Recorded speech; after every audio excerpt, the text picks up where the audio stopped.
ஏ என்பவர் ஒரு வேலையை 20 நாட்களிலும் பி என்பவர் அதே வேலையை 30 நாட்களிலும் முடிப்பர். இருவரும் சேர்ந்து வேலை செய்து அவ்வேலையை முடித்து ரூபாய் 600 தங்கள் வருவாயாக பெற்றனர் எனில் ஏ மற்றும் பியின் பங்கு கேட்டிருக்காங்களா?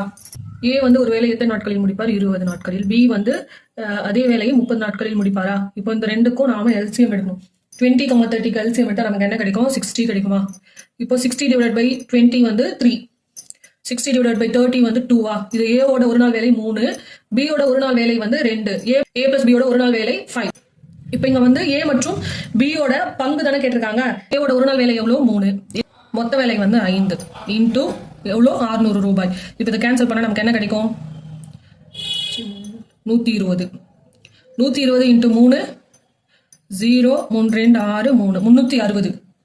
இப்போ ஏவோட வருமானம் வந்து 360 ரூபாய். இப்போ பி கண்டுபிடிக்கணுமா? பி வந்து 2 by 5 இன்டூ 600 ஈக்குவல் டு 240. அப்போ ஏவின் பங்கு 360, பியின் பங்கு 240. இதுக்கான ஆன்சர் வந்து ஆப்ஷன் சி 360, 240.